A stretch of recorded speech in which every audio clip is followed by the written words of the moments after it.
no estabilizaron la alopecia Eso es. y empezó a caer su pelo nativo. Claro. Pues evidentemente dificulta la cirugía. Hablemos del demonio. A mí me cuesta mucho opinar de Rafa, pero porque También. es pelo y calvo. Es cicatriz. Ya me estaba motivando yo.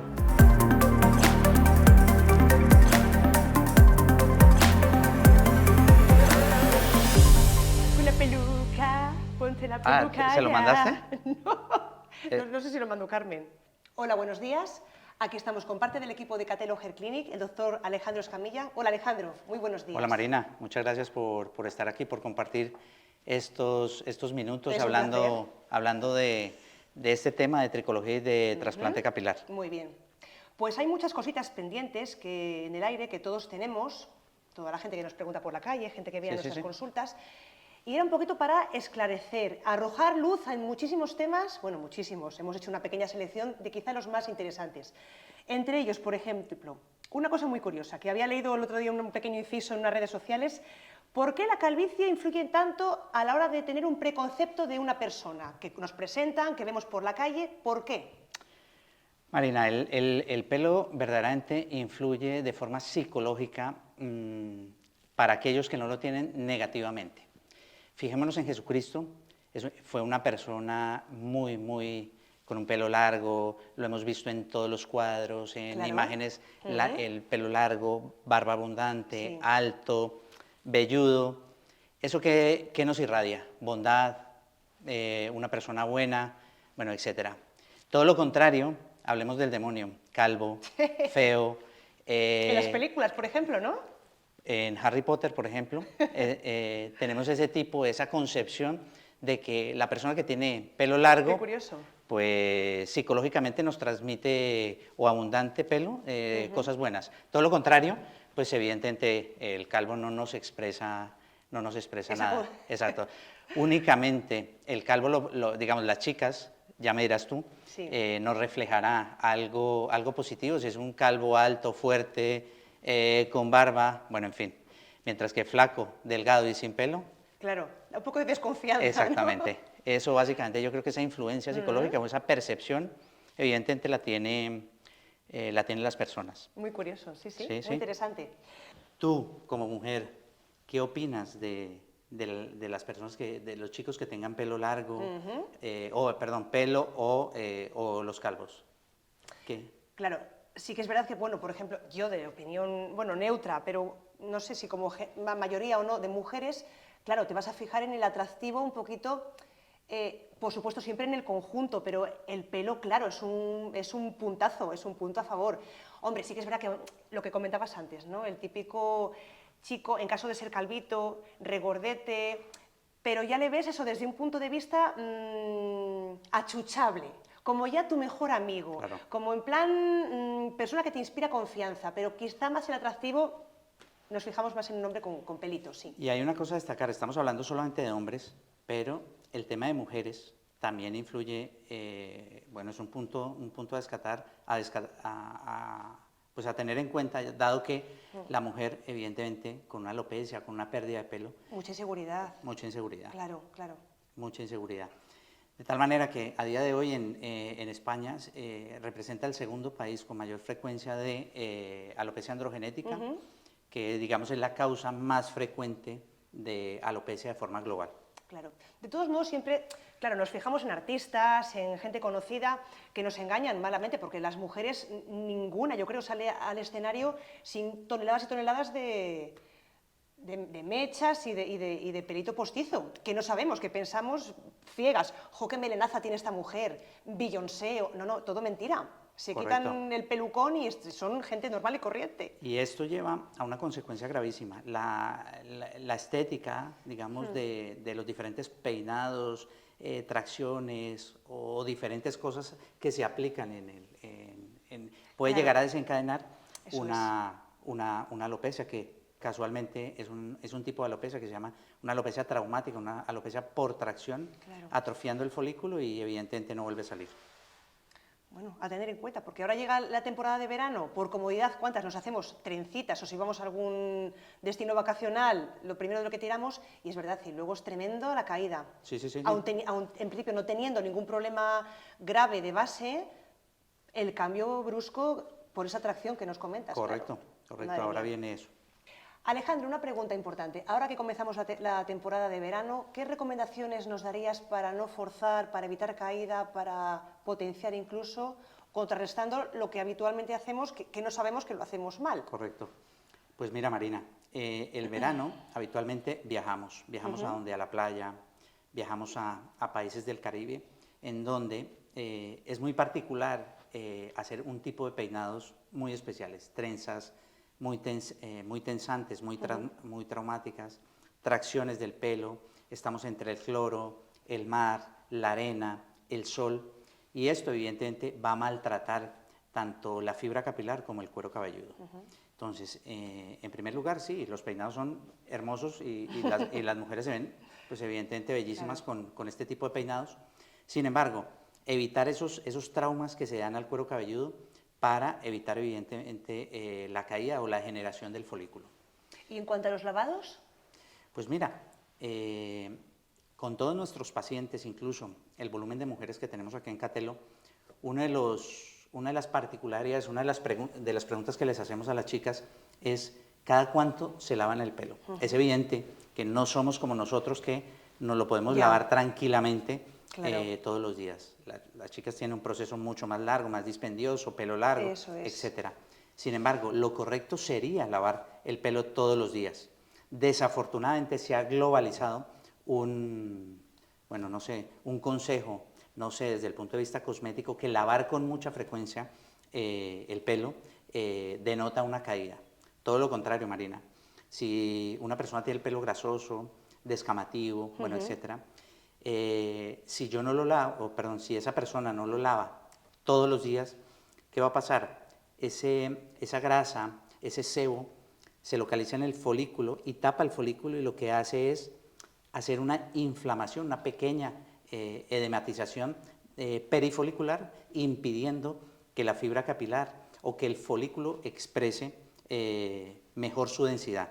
Es decir, estamos colocando una barrera. Si yo no lavo y no limpio el cuero cabelludo, coloco una barrera para que no salga de forma óptima esta fibra capilar. Entonces, Alejandro, no afectaría ni a nivel capilar ni a nivel del propio cuero cabelludo. Incluso sería recomendable, incluso. Por supuesto, es recomendable lavarlo todos los días porque estamos expuestos a la calle, polución, diferentes trabajos que pueden contaminar y evidentemente si yo no me lavo el pelo, pues Marina, lo que tengo es suciedad y la suciedad afecta el cuero cabelludo. Tenemos que pensar que el cuero cabelludo, la piel, este gran anexo del ser humano, es permeable. Entonces, en ese orden de ideas, como lavamos nuestro cuerpo, debemos lavar el cuero cabelludo. Con lo cual, no pasa absolutamente nada si lo lavamos todos los días. Sé que en las mujeres, bueno, Marina, sabemos que en las mujeres, pues evidentemente es un trabajo más dispendioso y a día de hoy con la vorágine de nuestro día a día laboral, pues es complicado que la mujer lo lave todos los días.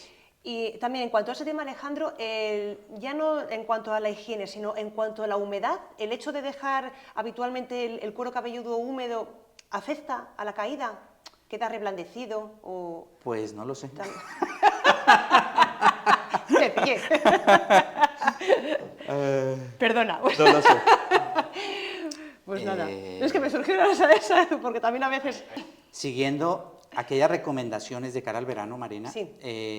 Lo más importante es que cada persona es individual, con características foliculares y del cuero cabelludo particulares, grasosa, seca, normal, bueno, etc. Lo que hay que hacer es escoger un champú correcto de una excelente hidratación para mantener este verano, porque el sol, la piscina, el cloro van a provocar una sequedad e indudablemente un maltrato al pelo y al cuero cabelludo.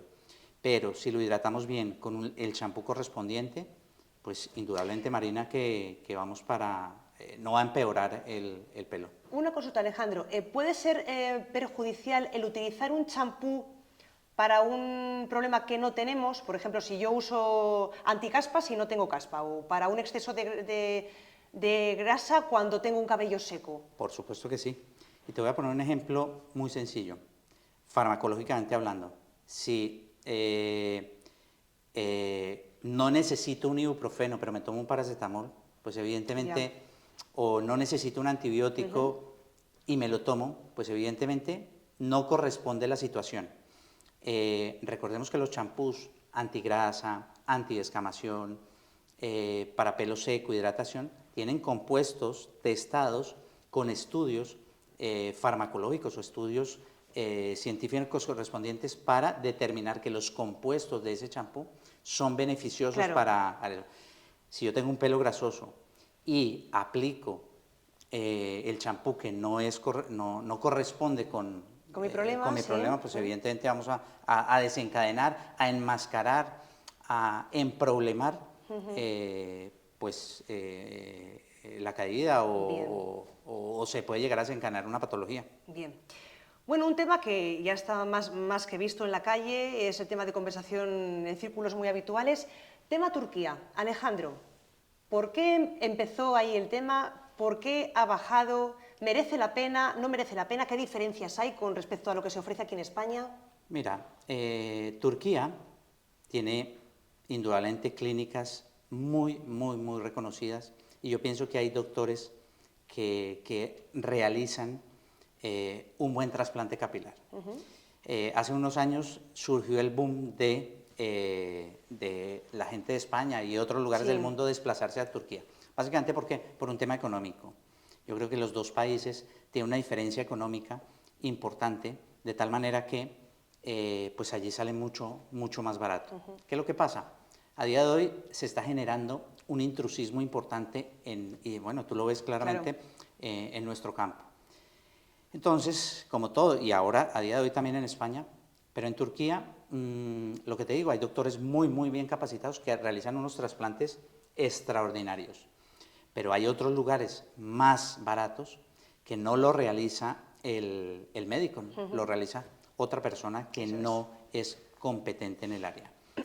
Mi recomendación, en absoluto hablo mal de Turquía, o hablamos en nuestra clínica mal de Turquía, en la medida que se haga en las condiciones, con el profesional correspondiente, que lo haga el médico o el cirujano de principio a fin la cirugía, ayudado evidentemente de otras personas pues cualificadas. Claro. Pero básicamente es un coste y un intrusismo en Turquía, que a día de hoy está sucediendo en España. Lo más importante en el tema de trasplante capilar, yo pienso que es lo siguiente. Tanto de principio a fin, la cirugía tiene que realizarse por un médico cirujano especialista en trasplante capilar. Eso sí, ayudado de tú, una persona especialista, quirofanista, formada de muchos años, que nos puede ayudar y formar un equipo sólido, correcto, para que el desempeño durante y después de ese trasplante sea el mejor para el paciente. Del mismo modo que cuando vas a operarte un juanete o una rodilla, no te va a operar el ayudante, te va a operar el titular, claro. Exactamente. Por supuesto. Se me fue lo que iba a decir de Turquía. El tema de dinero es más barato allí. Básicamente yo pienso que la diferencia entre Turquía y España es un tema económico, Marina. A día de hoy se ha comercializado que es un producto de venta en donde una persona no médica te vende el tiquete, el hotel, el trasplante, el taxi, todo en un pack. Pero es que hay un problema tremendo con el tema, vamos, pienso yo como usuaria, ¿no? El seguimiento, cualquier problema que tengas, ¿a quién recurres? Es que, vamos... Lo has dicho y hemos visto, ya sabes, en los últimos meses está llegando personas o pacientes aquí a nuestra clínica que se operaron en su día en Turquía en el año 2019. Sí. Los operaron incluso más jóvenes, evidentemente el primer año, el segundo año, la evolución fue pues preciosa, pero a partir del segundo año no estabilizaron la alopecia eso es. y empezó a caer su pelo nativo. Claro. Una anécdota, uno de nuestros pacientes recientes nos dice, no, me trasplanté en Turquía, me dejaron un trasplante mal hecho, no sé qué. Revisaron, hombre, tu trasplante está muy bien hecho. Lo que pasa es que te hicieron el trasplante, llegaste a España y se acabó. Claro. Pero recordemos que la alopecia androgenética es una enfermedad crónicamente progresiva. Genéticamente no podemos influir para detener la caída.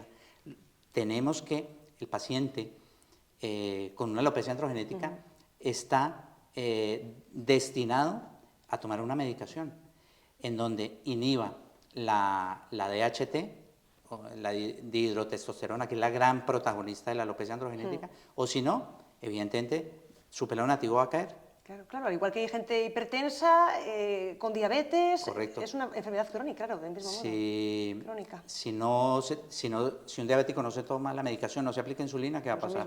La hipertensión es lo mismo. Si el paciente con alopecia, mujer, hombre, androgenética, no se toma la medicación, no se hacen los tratamientos correspondientes, evidentemente está destinado a que su pelo nativo se va a caer. Tema importante también, como todos los que tratamos hoy aquí, que es que esto es un no parar. ¿Cuánto sale un tratamiento de pelo en Turquía versus aquí? Wow. Ya está, clip viral. Pues que yo no sé cuánto vale un Es que trasplante yo en tampoco, Turquía. ni idea. Hay trasplantes desde 1.500, 1.600, 1.700 euros.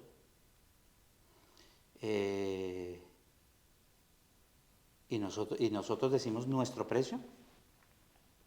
Y después de hacerlo genérico, y aquí en España, puedes comentar.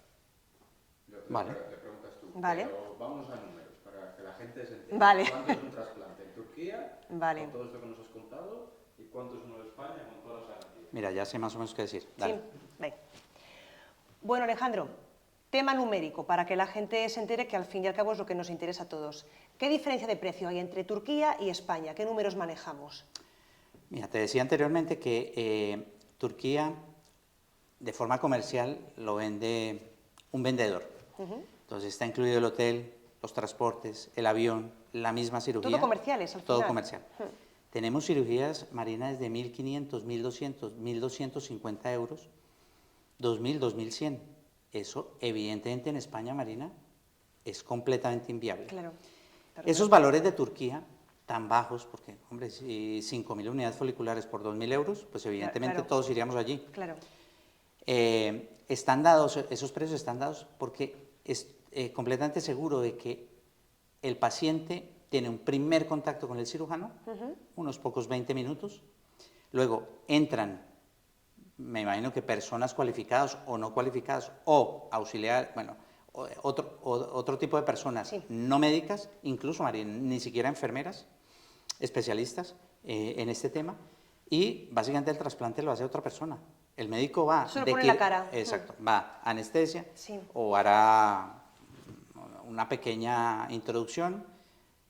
Son clínicas muy grandes, de edificios muy altos, en donde son varios quirófanos. Un único médico o uno o dos van de quirófano en quirófano. Saludando. Y claro, pues evidentemente en un día Claro. operan 10 personas. Claro. No por él, Por todo el equipo inmenso de gente que les está... por supuesto. Claro. Te repito, en Turquía hay gente, doctores, bueno, muy, muy capacitados, que evidentemente no van a cobrar 2.000 euros. Claro, no. Van a cobrar muy similar a los precios de España. Entonces, independientemente de qué debe hacer una persona que se quiera hacer un trasplante capilar, creo que fundamentalmente que sea atendido por el médico, y lo segundo, que la formación de ese médico haya sido con grandes top del trasplante capilar. Claro, experiencia, como en todos los campos. Exactamente, claro. Eso básicamente. Y que su equipo, Catelo goza de un equipo grandísimo, dirigido por ti y evidentemente... Dirigido por mí. ¡Ostras! No, sí, al final no capo por la puerta, Carmen. Ya tienes que tirar un tabique para yo salir. Ahí voy a decir esto. Ay, vale. Con un equipo, con un soporte de equipo muy bien capacitado, pongo el ejemplo claramente, tú como jefa de quirófano, dirigiendo cada cirugía con el más mínimo detalle. Marina, el éxito se encuentra en aquellos pequeños detalles que logran casi la perfección. En un buen equipo. Exactamente. Pues espera, para un segundín. Para un momentito, que se agotan las ideas. Se me oye, se me oye. Yo, Javi. Ya me estaba motivando yo. Vamos a ver, Alejandro, y un poco, teníamos que haber empezado por esto, pero bueno, ¿por qué sé que nos cae el pelo? Bueno, lo que tenemos que diferenciar son dos cosas, Marina. ¿Esa caída de pelo es patológica debido a una enfermedad o es fisiológica? El pelo tiene varias etapas. El pelo va creciendo en longitud y grosor, pero va a llegar un momento en que normalmente se cae. ¿En qué fase cae? En la fase telógena. Pero esto es completamente normal. ¿Cuándo llega a ser anormal? Cuando supera, por ejemplo, en las mujeres. Uno de los motivos de consulta muy importantes que tenemos es la mujer que en primavera o en otoño viene por un aumento muy acusado en la caída del pelo. Eso es, sí. Tenemos que tener en cuenta que esto es completamente normal. Normal hasta 100, 150, podemos llegar hasta los 200 Cabellos diarios. cabellos diarios. Hasta ahí es normal. Esto es normal. ¿Qué pasa? Se cae, pero están haciendo pelo nuevo, sí, con ciertas cosas, ciertas recomendaciones, pelo bonito, fuerte. Eso es, grueso. Pero el que se cae, tienen que tener en cuenta que es un pelo que necesariamente tiene que caer. Ya cumplió su ciclo, ya cumplió su función, su trabajo, y es un pelo feo, es un pelo deshidratado ya que se tiene que caer, Claro. un pelo muerto. No hay manera de mantenerlo No. más tiempo. Y es completamente Sí, normal, es vale. completamente normal. Entendido, muy bien. ¿Qué fue lo que dijo ahí? Bueno, nada. Bueno, ¿y qué opinas ahora de que esté tan de moda? Porque es verdad, en los últimos tiempos es que nos están bombardeando siempre las redes sociales con muchísimos famosos que se animan a ponerse trasplantes de pelo. Bueno, obviamente lo que hablamos al principio, ellos están expuestos a la televisión y básicamente su modus de vida, pues evidentemente es verse en redes sociales, es verse en profesión, futbolistas, bueno, políticos, actores que se tienen que trasplantar y evidentemente un paciente o una persona calva o con una disminución de la densidad capilar de forma importante, que se haga un trasplante capilar o que mejore la densidad, el volumen y el número de unidades foliculares, evidentemente rejuvenece hasta 10 años. Eso O sea, es. Acabamos de Eso ver un es. control que superó hace más o menos 3, 4 meses y entra por la puerta, entró contigo primero y es como si fuera otra persona. Tú lo ves en fotos, calvo, no sé qué, lo ves ahora y dice, ¿este señor quién es? Rejuvenece 5, bueno, 5, 6, rejuvenece mucho, se quita. Mucho. Se quita En torno a 10, porque... Sí, sí, bueno, sí. y aparte de eso, claro, lo que lo acompaña, la subida de empoderamiento, ¿no? Porque es que es Claro. tremenda, esa seguridad, claro, que hablamos antes. Gana confianza, gana autoestima, no sabemos detrás de esa alopecia qué hay para esa persona. Se hace el trasplante y como en todo, en muchas cirugías, Marina, incluso tú que tienes mucha experiencia en cirugía plástica, evidentemente pues los pacientes ganan confianza, empoderamiento y transforma su vida. Bueno, no sé qué opinas de eso. Y al final, bueno, lo que también hablábamos, que también referente a lo que me estás preguntando, yo pienso que al final en lo que se resume todo, que por bueno o por malo, ganamos atractivo, que es lo que... Correcto. Nuestra obsesión siempre, resultar atractivos. Exactamente. No solo los demás, claro, a lo que vemos en el espejo. Son muchos años, un paciente puede tener muchos años de ser calvo, de ser alopésico, y bueno, se pone pelo y evidentemente gana, le favorece muchísimo. Bueno. Hablemos del trasplante, ¿qué dijiste? ¿Cómo empezó el trasplante? Y hablemos de la técnica Eso, FUSH. Eso. ¿Cómo empezó el trasplante? ¿Aproximadamente hace cuántos años? Era muy agresivo, ¿verdad? Quítale los años, pues yo no me acuerdo Vale, tanto. vale.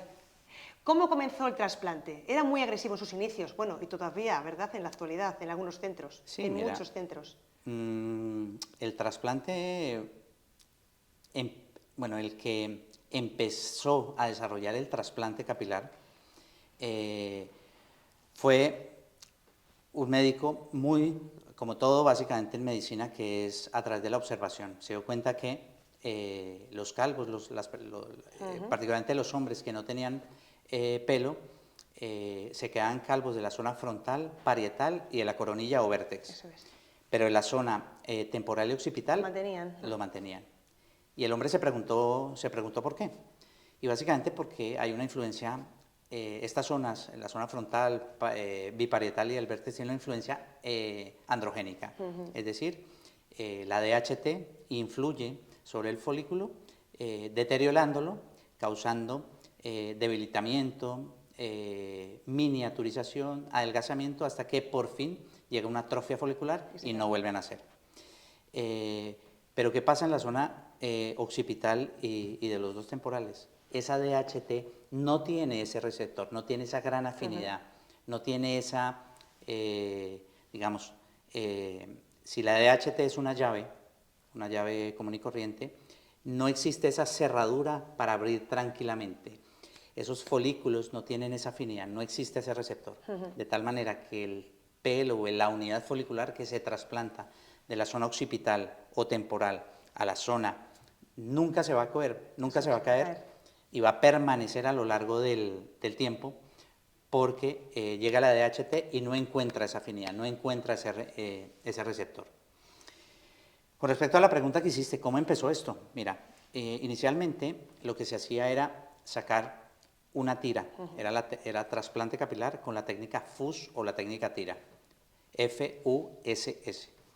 Se sacaba una tira y esa tira era más o menos de 1 centímetro, bueno, se sacaba de la zona occipital, llegando casi iniciando casi la zona temporal. Se extraía y al extraerse, en tu caso, te ibas a sacar folículo por folículo. ¿Qué pasa? Esto tiene muchísimos inconvenientes. El primer inconveniente es que vas a dejar una cicatriz tremenda, muy importante en la zona, en la zona occipital, que eso es prácticamente, lo va a tener de por vida. ¿Cómo se disimula eso?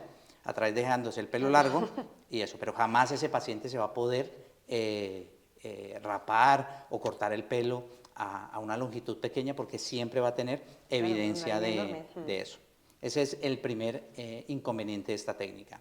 El segundo inconveniente es que, como lo sabes, la primera línea de implantación de la zona frontal debe ser estéticamente, digamos que muy favorable, o se debe hacer de la siguiente manera. Lo único que se pueden colocar son unidades foliculares de un pelo. Claro, lo más natural, claro. Lo más natural. Yo creo que si todo el mundo se puede ver en un espejo, esta primera línea de implantación solamente se caracteriza porque cada folículo tiene un pelo. Importante, y que es irregular, no es lineal, exacto, correcto. ¿Qué pasa con esta técnica FUS? Se colocaban pequeñas siembras en las zonas donde no tenía pelo, de tal manera que no tenía esa forma estética que debe llevar, claro. Y es lo que se denomina, que a día de hoy todavía lo vemos, es los mechones de pelo de muñeca. Sí, ese es el primer, dos inconvenientes: cicatriz y estéticamente o visualmente. Muy artificial, sí. Correcto. Esa es la primera técnica con que se inició el trasplante capilar. Wow, espera. Se me secó la boca. Como todo, el mundo evoluciona, Marina, en todos los aspectos de la vida, en esto más, y se dio un salto a lo que se denomina la técnica FUE, que es la extracción unidad folicular. Eso es. Que es la que realizamos. Inicialmente se hacía esta técnica con un micromotor rotatorio, con un punch, que es un bisturí circular, donde rota. De forma visual ubicamos la unidad folicular, penetramos y se extrae unidad por unidad. ¿Qué pasa con esta técnica FUE? Evidentemente es más dispendiosa en tiempo y en dificultad. ¿Por qué? Porque hay que ir unidad por unidad. En comparación con la anterior, es una tira que se saca toda, claro, y se clasifica después. Traducido en tiempo tremendo, claro. Claro, la FUS es muy rápida, 2, 3, 4 horas. Eso es. Y la FUE, pues, tiene un tiempo determinado, o sea, un tiempo más largo de esa unidad. Imagínate, un paciente que se necesiten 3.000 unidades foliculares. Muy laborioso, claro. Son 3.000 unidades foliculares extraídas más 3.000 unidades foliculares a implantar. Eso es. Es la FUE, ¿no? Es la FUE. Es la FUE. ¿Qué aparatología tenemos para poder realizar esa técnica FUE? Mira, inicialmente lo que te decía era un micromotor rotatorio, pero a día de hoy uno de los doctores más acusados en el trasplante capilar, que es el doctor Roberto Trivellini, que hemos tenido el privilegio de asistir a todos sus cursos a día de hoy de pelo largo, bueno, etcétera. Él diseñó un motor que va mucho más allá, que es el Mamba. Este micromotor, bueno, tiene la particularidad de ser mucho más específico, más delicado en extraer esa unidad folicular, sacando de forma muy sencilla la unidad folicular, no maltratando tanto. No lesionando tanto. Exacto, como eso es. Porque solamente tiene un pequeño porcentaje del punch, que es rotatorio, Sí. y luego otra parte que es vibratorio. Bueno, tiene una serie de funciones que seguramente, sí. oscilante, correcto. Bueno, cuando salga esto, si podemos mostrar unas imágenes, que yo creo que las imágenes dicen mucho más que una explicación, digamos que muy detallada. Eso. Entonces se logró ese FUE, hay técnica FUE con micromotor convencional, pero recordemos que esas unidades foliculares hay que trasplantarlas en la zona de implantación, lo cual las unidades foliculares tienen que tener pues un cuidado y una extracción en las mejores condiciones, y a través del Mamba pues la obtenemos. Sí, que aun siendo la misma técnica, es una técnica mejorada por el tipo de aparatología que es menos lesiva que otras, claro. Correcto. Muy bien. Luego damos otro paso, se hacían antes o sea, se hacían en la zona, se sacaban las unidades foliculares, se clasificaban en unidades foliculares de 1, 2, 3, 4, hasta 5 pelos, y luego se hacían unas pequeñas incisiones en la zona de implantación para que luego, que eso era tremendo, claro, se empiecen a implantar de forma manual. Eso es. De forma manual. ¿Qué pasa con esto? Dos cosas importantes. Primero, deja una cicatriz porque estoy haciendo una herida. Eso es. Una herida. Y lo segundo, estoy implantando pelos sin dirección, sin angulación y sin profundidad. Entonces, ¿qué pasa? Si yo implanto una unidad folicular en la primera zona de implantación con una dirección, angulación o profundidad equívoca, ¿hacia dónde van a hacer ese pelo? ¿Hacia abajo, hacia un lado, chueco? Bueno, en fin, una serie de cosas. Entonces, se dio un paso más y vino lo que son los implanters o los DHI, en donde, como ya sabes, la unidad folicular, bueno, tú me lo puedes explicar claramente. Lo manipulamos, claro, es una especie como de acople con una aguja biselada donde se inserta el pelito, folículo a folículo, para poder ir luego proyectándolo en la zona elegida. Entonces, nosotros, es verdad, como enfermeras y como técnicos, nos encargamos de ese enhebrado y se lo ofrecemos a ellos, que son los que lo colocan, pues eso, dándole la profundidad correcta con el implanter, pero no solo eso, de acuerdo con la dirección, que es lo más importante. Dirección, angulación, profundidad correcta, porque el paciente se puede peinar de lado, hacia atrás, y recordemos que si lo implantamos, el paciente va a tener pelo, pero su complejo va a decir, oye, no me puedo peinar como yo quiero. Para donde yo quiero. Claro, entonces, angulación importantísima, sobre todo en tema barba y en tema cejas. Por supuesto. Porque es tan visible ese pelito que se va a ver a la mínima hacia dónde se dirige, claro. Marina, las cejas y la barba es un trasplante, no es un trasplante convencional, es un trasplante de una demandancia y una complejidad importante, porque lo que acabas de decir, las cejas tienen múltiples direcciones, sí, son unidades foliculares de un solo pelo, y hay que ir muy detalladamente, lo sabes perfectamente con las pacientes que hemos operado. Una cirugía muy lenta, pero muy muy lenta. satisfactoria. Sí. Luego el resultado. Sí. Es que es un cambio tremendo, sí. Correcto. Igual que la barba hay que ir muy detalladamente.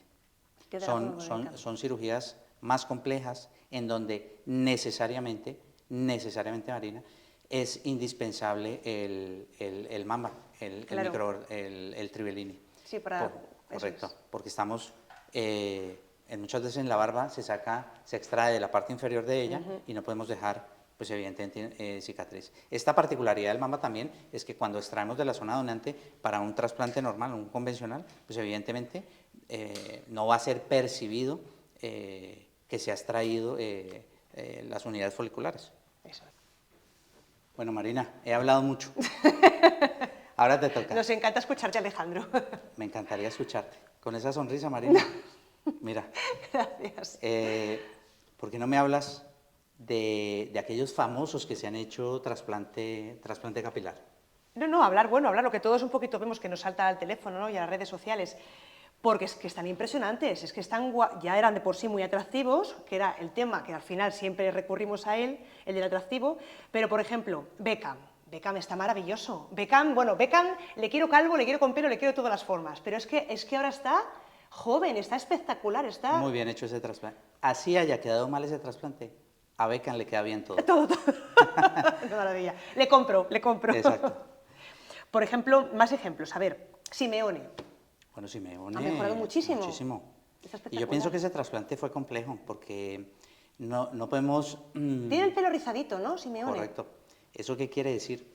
Que es un trasplante capilar mucho más complejo que un pelo liso. Eso es. Evidentemente, extraer la unidad folicular en un pelo rizado, un pelo no liso, pues evidentemente dificulta la cirugía. Estéticamente, ¿qué opinas? ¿Cómo ha quedado? Estéticamente me gusta mucho. Y hombre, también estaba pensando yo, al hecho de ser un cabello rizado, muchísimo mejor el post, porque claro, disimula más el pelo rizadito. Siempre rellena más la vista del cuero cabelludo. Sí, hay un aumento de densidad importante y hay un cambio. Y lo que hablamos anteriormente, mejora su aspecto, pero también en cuanto a la edad, también... Muchísimo. Exactamente. Está tremendo. Por ejemplo, más ejemplos. Casillas. Quedó muy bien. Casillas quedó muy bien. Mucha densidad. Muchísima densidad. ¿Qué calculas que se le puede haber trasplantado? Pues por encima de los 2.000, 2.500 unidades, yo creo. Bueno, es difícil, Marina, pero 2.500... Su problema era sobre todo frontal, ¿no? Correcto. Yo creo que mejoró mucho sus dos entradas. La primera línea de implantación digamos que se diseñó de forma correcta, disminuyendo la profundidad de las mismas entradas, con lo cual ahí se gastan muchas unidades. Claro, claro. Pero evidentemente quedó muy bien. Quedó muy bien. Quedó muy bien. Encima, claro, muchas unidades y de muy pocas unidades foliculares. Claro. De una y de dos para rellenar tanta zona frontal. Correcto. Antonio Banderas. Bueno, un cambio espectacular. Es que a Antonio Banderas le queremos esté como esté, es también un poco parecido a Beckham, ya no por atractivo, que también, sino porque le tenemos mucho cariño por todo lo que ha hecho y lo que hace por España. Representa a España a nivel de su profesión, pues claro, lo deja a España muy alto en este mundo de cine, ¿no? Y España, el español, es peludo. Es peludo y calvo. También. Es peludo y calvo. Lo de calvo lo estamos ahora remediando, ¿verdad? Exacto, poco a poco. Exactamente. Rafa Nadal, y aquí hay un tema, ¿verdad? Importante, que me puedes quizá Bueno, Rafa, completar. A mí me cuesta mucho opinar de Rafa, pero porque Rafa... Está muy guapo, está muy bien también. Sí, se hizo un trasplante, evidentemente tiene una profesión netamente deportiva, en donde, pues evidentemente la exigencia o el nivel de él tiene que ser... Desde muy jovencito, sí, le vimos ya con mucha falta de pelito.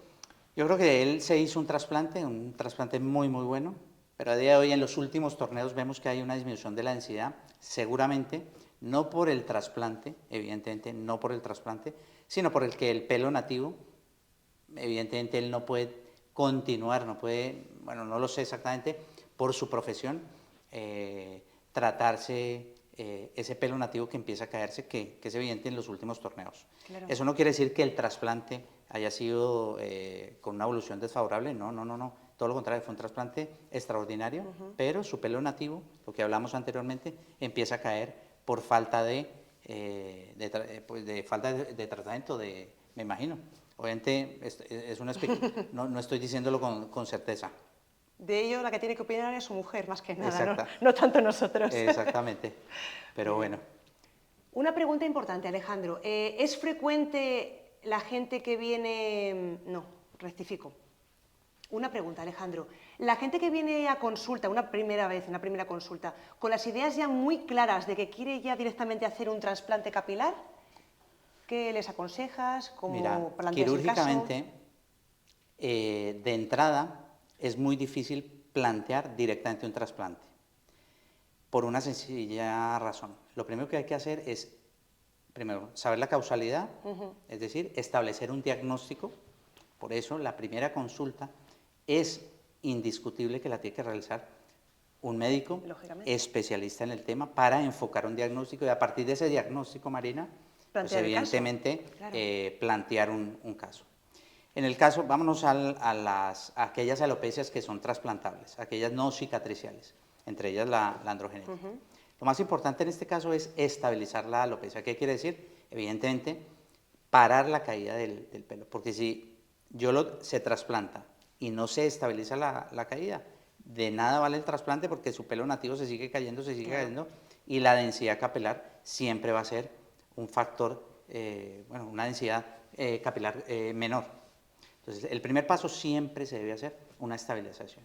Y esa estabilización se da con algo farmacológico, es decir, con unos fármacos que se han estudiado. A día de hoy España goza de investigaciones muy fuertes, el Grupo Jaén, el doctor Sergio Bañón, entre otros, y todo su equipo que se han dedicado a hacer aquellos estudios en donde cuáles son los fármacos que detienen esa caída, inhiben la DHT para evitar que se siga cayendo el pelo. Tratarlo desde dentro, claro, primer paso. Ese es el primer paso. Incluso con ese primer paso se gana densidad.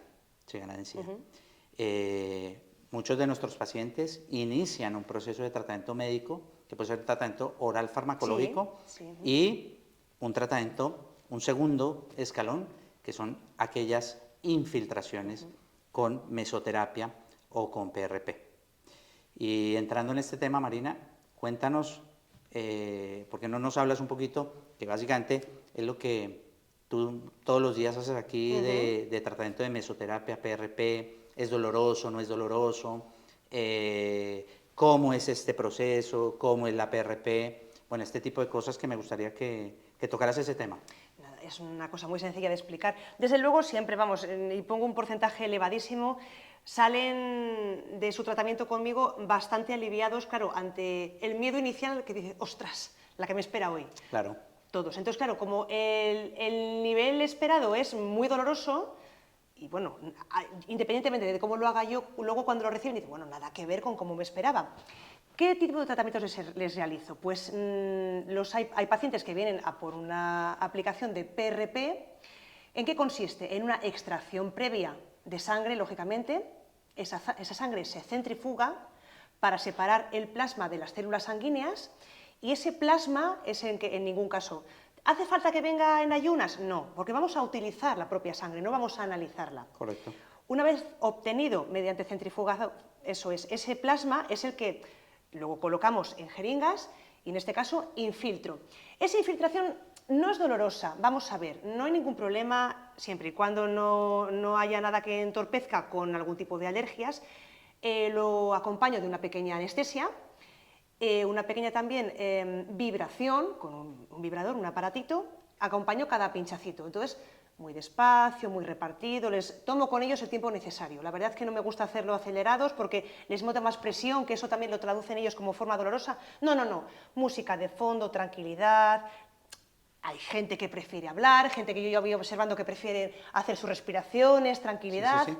Como cada uno un poco, somos todos diferentes. Como yo un poco ahí chequeo como ellos qué necesitan, y lo dicho, pequeños pinchazos, distrayéndoles, por mi parte, ofrecer el servicio lo más agradable posible.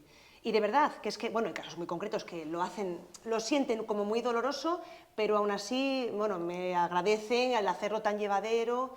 La mesoterapia es parecida, pero es un poquito más corta, porque aun infiltrando la misma cantidad de líquido, en cualquier caso, 6 mililitros de plasma. En caso de la mesoterapia es infiltrar dutasteride, lo mismo, 6 mililitros. Del mismo modo, lo acompaño con un poquito de anestesia local y es más cortito, comentaba el proceso, porque lo hago con otro tipo de aparato, que es un multiinyector. Aunque recibe los mismos pinchazos, lo reciben como menos, porque de un pinchazo le aplico 3, 4 o 5 agujas. Wow. Entonces, claro, eso acompañado con la vibración que comentábamos antes, tienes la sensación dolorosa de un único pinchazo. Claro. Y te estoy dando 5. Claro. Con lo cual, claro, acortó el tiempo. Marina, perdón que te interrumpa. Podemos resumir un primer punto que es el gran temor de la mayoría de nuestros pacientes, que es el dolor. Lo podemos atacar de dos maneras, una analgesia vibratoria. Eso es. Y, evidentemente, la anestesia que se le coloca, bueno, que bien lo nombraste. Eso es. Exacto. Sí que es cierto que en un primer momento, depende del caso, solo accedo a la vibratoria. En cuanto lo prueban, ya nadie quiere... Nadie quiere eso, correcto. Me piden el vibrador siempre. Digo, no, esto ya lo manejo yo, no os preocupéis. El tema de la anestesia infiltrada, lidocaína, mepivacaína, es un poquito depende, porque hay gente un poco desconfiada, no a mí ni mucho menos, pero todo lo que sea a introducir medicamentos, no, si lo llevo bien prefiero que no me añadas nada, perfecto, entonces eso es un poquito negociable. Vale, qué bien. Aquí hay que hacer un inciso muy importante. En Catelo y en las clínicas, bueno, reconocidas, tenemos que destacar una cosa importante. Las infiltraciones las hacemos con fármacos o con medicamentos o el mismo plasma, en donde científicamente está comprobado. Es decir, en el caso de la mesoterapia, como sabes, aplicamos dutasteride, un dutasteride no liposomado, que eso nos reduce un dolor considerablemente. Muy considerable, eso a destacar. Sí. Si ponemos liposomado, pues eso es demasiado denso y con un dolor significativo. Eso es. La mesoterapia se lleva a cabo a través del dutasteride, en donde diversos estudios, inclusive, como lo repetíamos antes, el doctor Jaén, el equipo Jaén, liderado por Sergio Bañó, pues los estudios demuestran que las infiltraciones logran aumentar la densidad, aumentar el número de folículos y aumentar, dar un resultado. Y aquí tengo una pregunta, Alejandro, porque mucha gente que me viene conmigo a la infiltración me pregunta si yo ahora mismo dejase el tratamiento oral o no lo hubiera iniciado, porque hay mucha gente que es antipastillas, Claro. y optar solo por la versión infiltración, ¿qué resultados tendría? Gracias a un estudio que hizo el doctor David Saceda, se demostró en un ensayo clínico muy bien hecho, en donde única y exclusivamente se hacía infiltraciones con mesoterapia al 0,05%, pues una ganancia significativa. Evidentemente la eficacia, ¿por qué esa ganancia, Marina? Porque está la aguja, ¿qué diámetro, qué longitud tiene? Es una longitud en donde llegamos al folículo, 0,4, 0,5 milímetros. Sí. Hay que destacar que el folículo queda a una distancia, desde el cuero cabelludo hasta el folículo, de 0,4 o 0,5 milímetros. Aunque pensemos que eso es una distancia corta, no, es una distancia importante. Por eso a veces los tratamientos tópicos, como es el minoxidil al 5%, no logra llegar con esa profundidad. Se necesitan a veces, creo que en algunos lugares lo llegan a tener al 7%. ¿Qué pasa? Esas concentraciones de minoxidil del 7% irritan el cuero cabelludo, enrojecen, porque intenta penetrar. Es por eso que es muy importante llegar con la infiltración directamente al folículo. Evidentemente vamos a tener un resultado positivo, pero la eficacia es conjunta. Un tratamiento médico y un tratamiento infiltrativo. Las dos son sinérgicas, llegando a una eficacia mayor.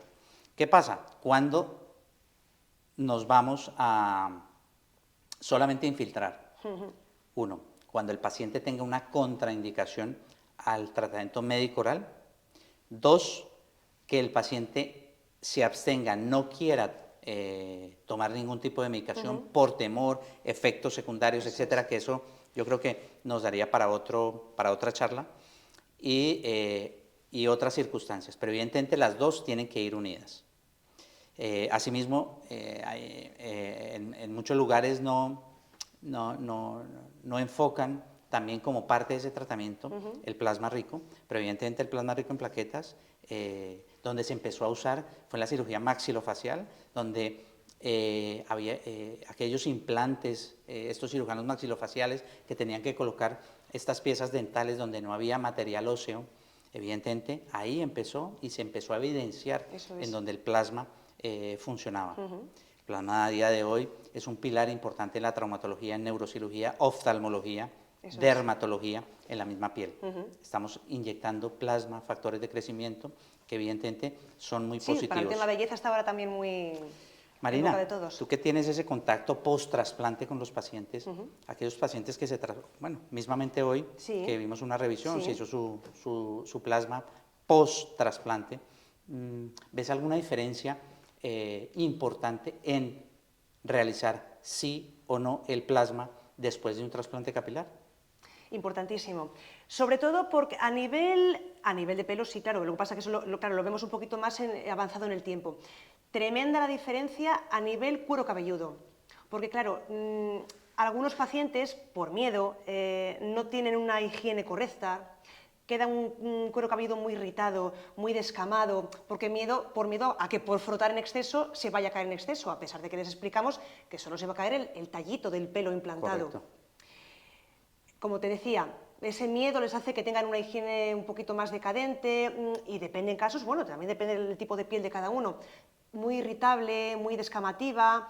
En ese caso la PRP es buenísima opción porque es que yo le veo que es que les hace, bueno, efecto calmante sí, pero es que es verdad, adecúa, no sé si a nivel de pH, tremendo, tremendo. De que esté irritado, rojo, feo, reseco, a que esté ya más normalizado, más bonito. Y todo esto, ya te digo, independientemente del cabello. Hablo a nivel de piel de cuero cabelludo. O sea que sí, es necesario. Mira, otra cosa que tú fuiste... Estoy ya no muy técnico. ¿Sí? Sí, ¿verdad? Bueno, pero dejémoslo. Bueno, dejémoslo, ¿no? Sí. Bueno, sí, te iba a decir el plasma en la preservación de las unidades folliculares en el trasplante. Pero bueno, nos vamos más allá, ¿no? Yo lo dejaba, si quieres hablar, Dime, Álvaro. la despedida. Vale. Espera. Que estoy en la tele. En el ordenador de urgencias, ahí metido, ahí abajito. Venga, chao. Estoy en la tele, no puedo.